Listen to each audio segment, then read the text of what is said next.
Welcome to a special edition of the Fresh Cred, recorded live at Viva Fresh 2025, the premier show celebrating the Tex-Mex corridor, a vital trade route and year-round production hub.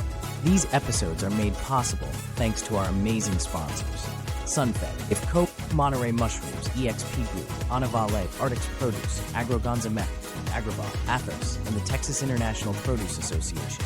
Enjoy the episode. We're joined here today by Mr. Austin Moore from HEB. Thank you for being here with us. It's been a long time coming. Thank you for having me, man. Thank you for being a supporter and encouraging us along the way, because you have, and I appreciate it. Yeah, well, Yeah. You definitely haven't discouraged us. Okay, that's fair. Let's put it that way. Yeah. So how are you doing? I'm enjoying the show so far? Yeah. It's been a fun show. It's been a fun show. A little bit of. You've been to every one of them. I have. So you've got yes, some I good have been to all perspective. 10. Little shake hands, kiss babies. It's amazing how much bigger it's gotten. How much bigger it's gotten, and how the hotels are learning to accommodate the bar, I think, as well. That's an interesting opening statement. Yes. So side note, during planning phase, we typically, and I'm saying from an association standpoint, we typically let the facilities know to stock up appropriately. Let's put it that way. Maybe the first 5 years, they literally ran out of adult beverages. So that's a good point. But yeah. Well done. Well done. 10 years, great perspective on where we've been, where we came from. Glad you still see the value in being here. Of course. I'm sure you have a favorite venue or city, maybe partial to one. One that's not 2.5 miles or hours away. But there's two Buc-ee's now instead of just one. So I mean, that's something to look forward to on the way. Could say Schulenburg. Well, guess what? We're back in your hometown next year. Hell yeah. For 2 years. Awesome. We can guarantee that. Awesome. I appreciate it. Well, So I've known Austin quite a while. When he was a young, what was you weren't BDMs back then, or what were you guys way back in the day when you kind of got started? I was a coordinator at the beginning, so yeah. I was the phone answerer. Yeah, I was exactly. the phone answerer. Yeah, you were phone answer, and that's back. We had no voicemail, and so everything rang to me. I had to talk to everyone. And you started at the produce up in Dallas, right? Yeah. Were you in a Central Market? Yeah, I was. So started in produce. 15 years old. Worked for some notorious peddlers in DFW. Notorious peddlers. What is a notorious peddler? There was one gentleman. He's left us now, but sounds like a rapper. That's a great his name. name was Barry. Barry, dialysis in his 40s. Arm wrestling champion of West Texas. What? $10,000 cash in his pocket. He was a dang pirate. And you're 15 working for this guy? I'm 15. I needed money, and my I wanted to throw pizzas because they hired 15-year-olds, and my mom was worried that I was going to be around stoners and ne'er-do-wells, so she got me a job with Barry, throwing produce, and that was sweeping up cigarettes and beer bottles at the end of each day, because he'd be back there with a cigarette hanging out of his mouth, cutting the watermelon and shucking the corn. It was we still do that at Sunfed. Good. Where was that, Austin? Was that West Texas? No. This is up in the mid cities, DFW area. Okay. So was an independent grocer. Yeah, little gutted 7-Eleven, and all right, and he pushed produce out of that. Learned how to select stuff. Learned how to argue. Learned how to put up with difficult bosses. And went to school for completely unrelated things, but started with Central Market, stocking the shelves right out of college. Inspected for him in Dallas, inspected for him in San Antonio, answered phones for a minute, bought some stuff for a while, and I think I've been a category manager BDM for 13, 14 years at this point. Yeah. You look like you're the same age as when I met you. That is not true at all. Maybe when he started in the business. My peninsula turned into an island, and I had to give up on hair during COVID. I wish I could look like you when I grew up. I was trying to figure out what that. I wasn't exactly sure what a peninsula. Had a little peninsula, but then I had this ridiculous little circle thing going on. So I guess that's true. I was hoping to grow up and look like you, but one day. I don't know. I don't know if you want to look like get glasses like that and all that other stuff. You can get these badass glasses on Amazon. On Amazon for like $12. Okay. So but I've had more people. I've had a couple of either people like them or they give me a hard time about those are ridiculous. I think you're serving up a fresh look. Well, that's the whole idea. Yeah, between that and the metal, you look like a rapper. And Ed, what was my rapper name? Garden Produce? No, the peddler. What did you call him? Notorious Peddler. Notorious peddler. Notorious peddler. Notorious squash peddler. Notorious squash man, peddler. You should've copyrighted that. Yeah. Notorious squash peddler. Should've. So I am like on my phone or whatever. When it comes up, it's squash peddler. Squash peddler. So now I may now have to change that to notorious squash. I think you should. Yeah, I think I you think should. Except notorious then is good. people are going to have to spell it. And I don't know if you can self-proclaim that. It's a lot What do of you mean I vowels. can't I'm self-proclaim? not sure you can self-proclaim notorious. Can you? I think we should. Well, hell, you can I think we self-proclaim should. whatever you want to. Yeah, There's yeah. no law against self-proclaiming. It's all about branding. It's all about branding. Sunfed loves branding. I think just brand yourself. I'll never say it. Yeah. I'll never say it. You're the one that inspired it. But I didn't say it was for throws you. it out there. You inspired, I and didn't now, say it was all for right, you. Something good. I'm going to latch on to. He's running away. It's yours now. It's yours now, man. All right, Austin. So let's get on. So you own your journey. My God, you're working in Central Market. You moved to San Antonio when? 2009. 2009. Yeah. So you get to San Antonio. They put you on the desk. Mm-hmm. All right. And now, what did you start with, and where are you at now? Desk-wise? So I started with the Western veg, Eastern veg stuff, the squash, the lettuce. I think I started buying it was 2011, if I remember right, because it was the first $100 market in Iceberg, or the first one in a very long time. Yeah. That got passed up back in 2022, but 2011 that was a That rough. probably hadn't happened since. 2022, yes, I think it got up to $100? about it got up to like 140 on Iceberg, kidding. if I remember Anyway, right. Sorry. Anyway, so started buying lettuce, did melons for a minute, drew a short straw once and did the tofu, which is definitely something. That's a dynamic category. Actually what I did was I tasted everything in the set, and if it was unforgivably gross, I discontinued it, and sales went up 50%. Huh? It's Look business. at that. That's It's business. genius. I'm a businessman. Freaking genius. I'm a businessman. Yeah. So yeah, did that. Past 3 years, it's been salads, herbs, dressings, and just kind of whatever else happens to move my direction. Did you move to San Antonio for the HEB job, or? Yeah. Okay. Yeah, it was Hugh Topper. Okay. Said if I wanted to be in the produce business, I needed to be in San Antonio, Okay. in the state of Texas. And So you weren't looking honestly, for another job when you moved to San I'll give him Antonio? credit. It was right. And yeah. No, they gave. I was an hourly inspector, and they gave me a relocation check to change apartments, and I had to sign a 2-year contract. I wondered.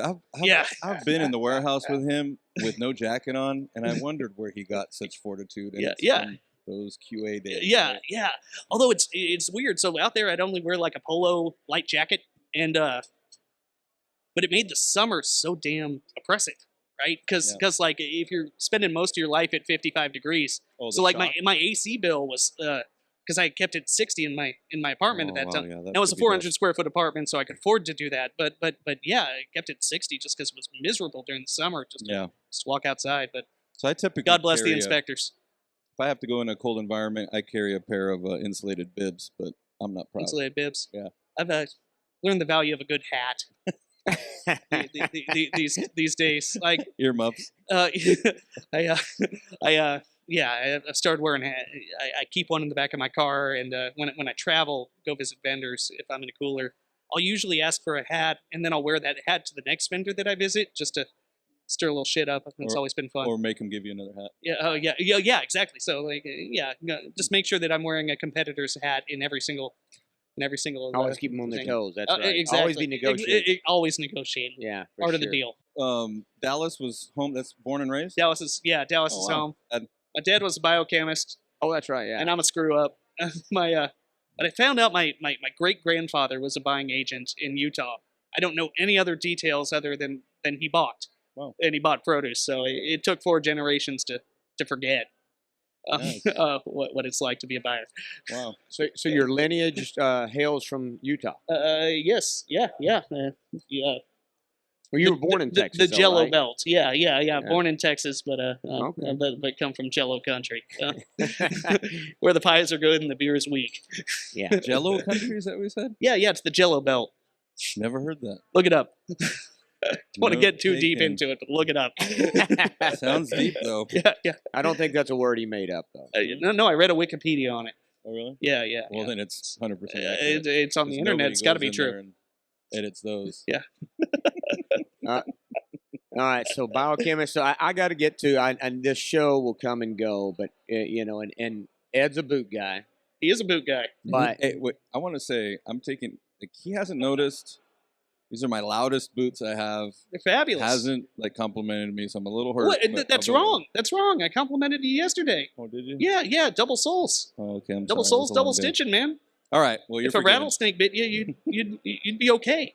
Would make boots out of it. so you guys, you're gonna have to do one. I mean, because we can talk about your boots. So Austin is a boot collector, right? Would you fair to say? Yeah, enthusiast. Enthusiast. I'm What's a the boot difference in an enthusiast. enthusiast and Let's a say collector? aficionado. I think collector Fish suggests out. that like I have a dedicated like boot spot, and really it's just a pile in the closet. But Okay, so there's No, no. he's I downplaying do it. try He's to. downplaying I it. guarantee A pile I in the guarantee closet. You come in like he's got glass You doors. know and he open has a up, and pile there's of just anything. freaking boots in behind it. Yeah. That's No. I got about 12 pairs that I cycle through.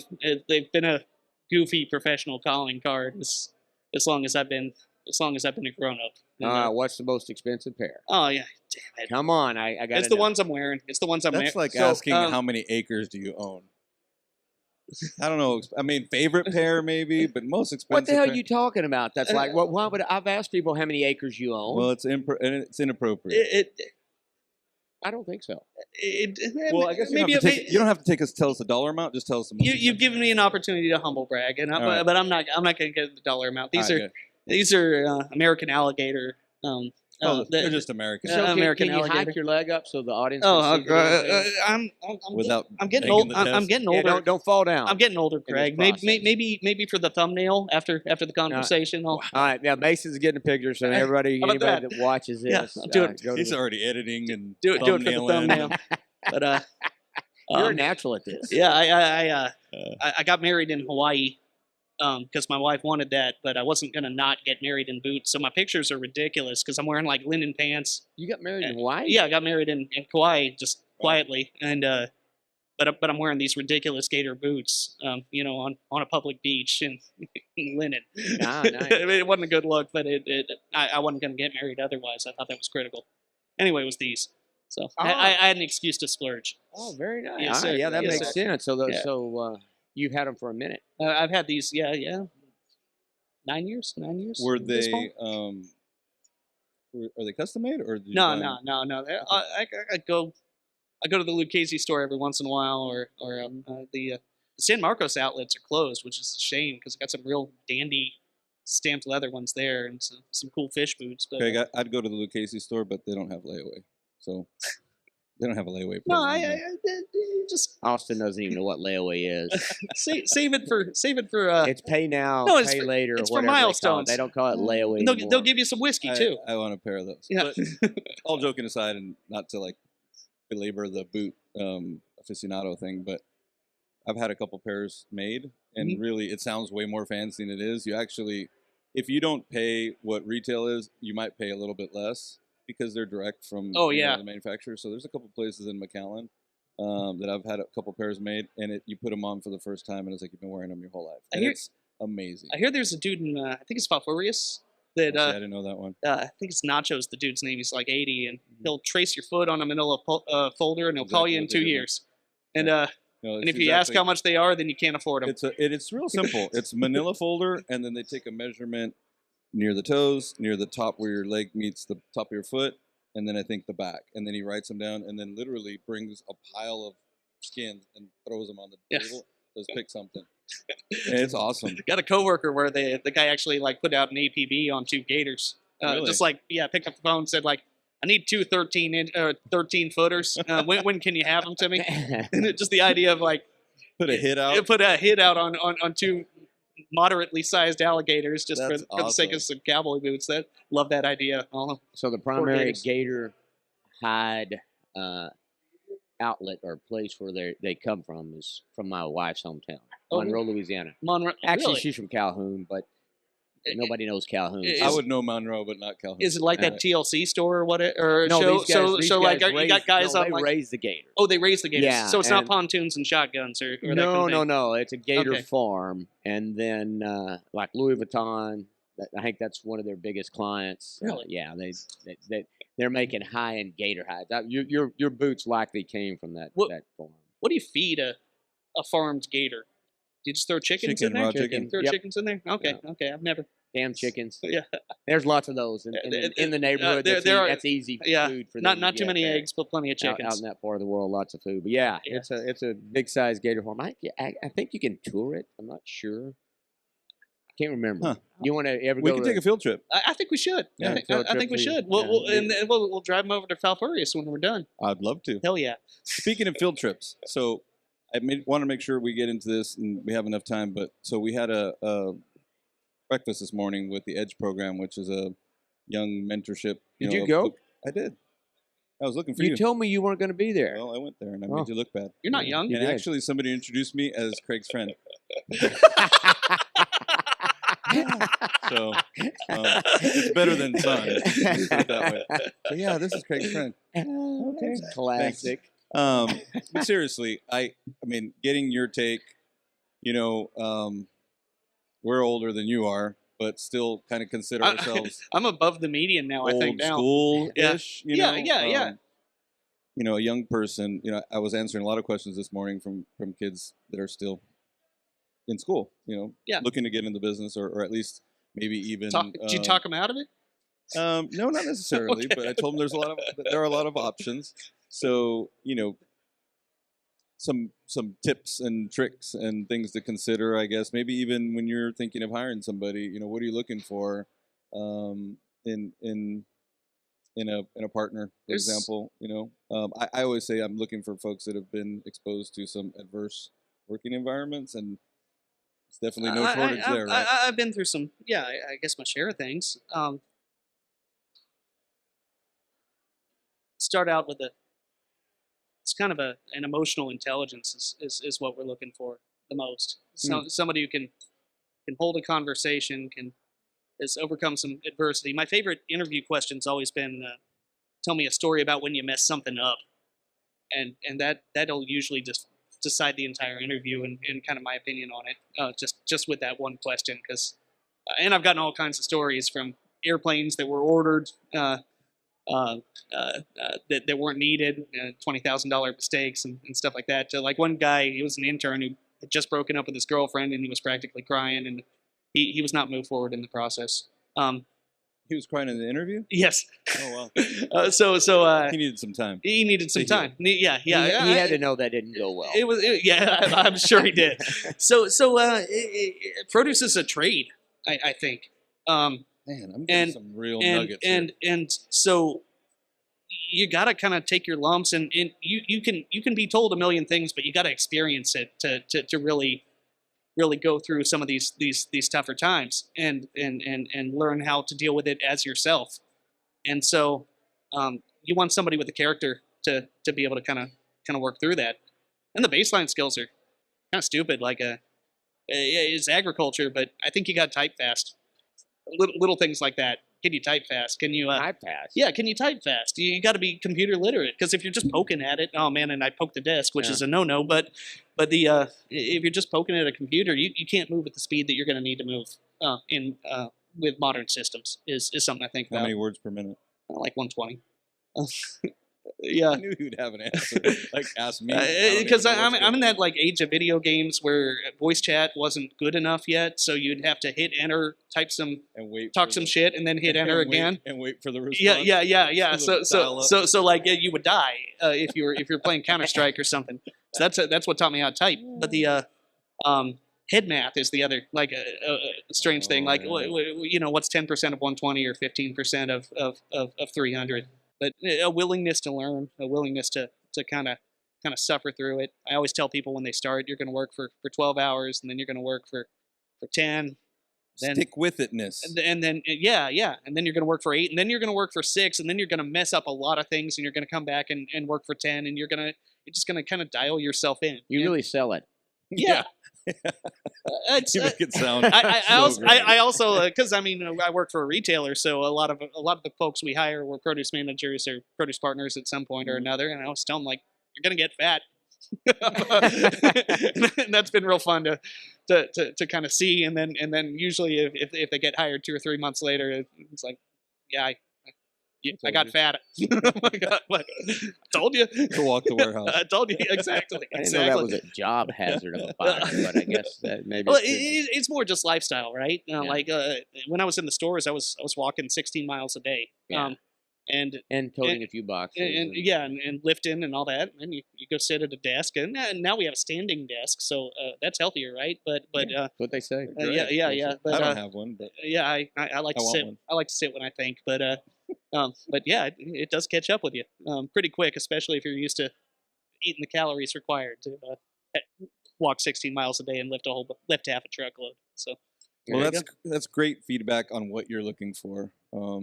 As far as folks wanting to get in the industry. So if you're ever hiring a produce buyer, then you're set. You've got some tips for that. For sure. Just completely talk them out of it, and if they still want to do it. Yeah. I mean, there's, I think, one of the attendees here always used a Saving Private Ryan analogy, and I always thought that was good. But I think what Claude Aaron said was my favorite, which was the partial victories will feel better than the complete victories. And sometimes if a tree falls in the forest and nobody notices, like that means you did it right. The partial victories feel better than the complete victories because they're a lot more work. Yeah, I like that. You know, if you have half the strawberries you need, but you started the day with none of the strawberries you need, then you know what? Like, it's a bit you did your job. You mitigated it. Yeah. So there you have it. That's pretty good. I like that. That may be a good life thing. So I've got enjoy the partial victories as we're getting close to the high sign. I'm sure, yeah. Oh, okay. Because I've been paying attention. I know this is a total leading question because I know the answer to it. Tell us something about yourself that almost nobody would know. Oh, jeez. I think I know what you're going to say, so I'm going to go ahead and say it. Awesome. I didn't have to ask. I was raised around music, and I had good pitch as a young man, or as a young child. Yeah, let's call it perfect. I mean, we're in an age of hyperbole, so yeah, it was perfect. It was the best. Perfect pitch. And I had a really good music teacher, and I could sing pretty good. So and I lived up in Richardson, which is over just north of Dallas. No, but all the local access television shows like Barney and Wishbone and were filmed in McKinney, which is just north of Richardson, and it's now part of Dallas. Yeah, it's now a part. Back then, it was like a distant city. We went there to see nature when I was a kid. Now it's a McMansion place. It's good for yoga and ramen. But the anyway, I auditioned and for the Barney show. So I wasn't cute enough, not at all. We're talking the purple dinosaur. But Barney the purple dinosaur. The kids aren't singing, but I had perfect. They did not tell you were not cute enough. They told me I wasn't cute enough. No, they didn't tell me that. But it was me and 4 other kids, and they put us in a little studio, and we sang Barney songs. I think it was like 3rd or 4th grade, and they paid me $40 an hour to do that. Which I bought a. Can we get it? Yeah, I know, right? And then I bought a 3-disc changer, which was pretty nice in 1994 or whatever. I did obviously, which is you did not know that? Hell no, I didn't. All these years I've known you, I did not know. And this is why you listen to this show, right? Because yes, yeah, I guarantee you, there's tons of people who do not know that you were part you have of to have a Barney tattoo. I do not have a Barney tattoo. And I think this is also leading. I do have a pear. I got a pear tattoo. Wow. Yeah. A pair of what? Giggity. No, it's a pear. Yeah. So, you're talking about the fruit. Yeah. Bartlett. It's a red Bartlett. So when I decided to be in the produce industry, that this was my career, I decided to commemorate it with a tattoo, and if it were like a zucchini, then that'd be a little questionable. I like zucchini. I'm trying to think of the right produce, or like cherries or peaches. That can get a little weird.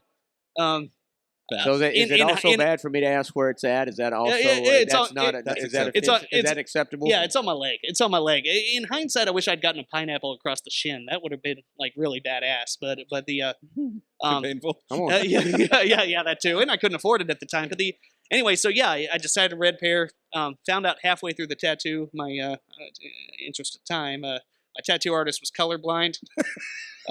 He should have told me that.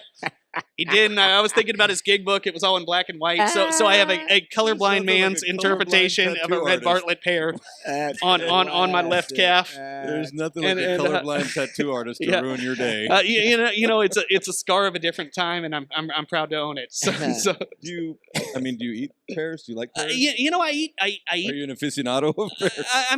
Pears are like they're great. They're the best fruit. Maybe I think. don't know. Well, that's a stretch. But they don't get the love that they used to because it's an exercise in delayed gratification, and as a millennial, I'm not very good at that. So when I was working the stores, it was great. You get a bruised up pear, it's like, oh, it's going in the trash. Let's eat it. But now it's admittedly, I can't say that I buy a piece of fruit to eat 6 days later. I feel compelled to get a piece of fruit, a tattoo of a piece of fruit. I think you should. Yeah. What would you get? Honestly, my why favorite fruit? thing is why are you getting? or veggie. Yeah. It's just one of those things I feel more passionate about. A fruit. You know what? I'll pay for a squash on your ass. Eggplant. I'm not sure. Eggplant. Eggplant. It's got to be an eggplant. Eggplant on. Yeah, it's got to be an eggplant. I'm not sure paying for it is really what I'm looking for, but thank you. We'll put a pin in that. Hey, we are. Y'all heard it. I made the commitment. I'll put 5 on it. Okay. We're gonna have to do a part 2, maybe in San Antonio. Austin, thanks for being with us. Thanks for having me. Thanks for the support again. We enjoyed having you. Always fun. Great to find out something new about you, or a couple things new. Actually, yeah, exactly. There were some Easter eggs. Is that right? Is that Easter egg is correct? Yeah. And we're coming up on it. We're coming up on it too. It's topical. All right, awesome. But all right, folks. Thanks for listening to this special edition of The Fresh Cred, recorded live at Viva Fresh 2025. Stay tuned. We've got more voices from the heart of the produce industry coming your way.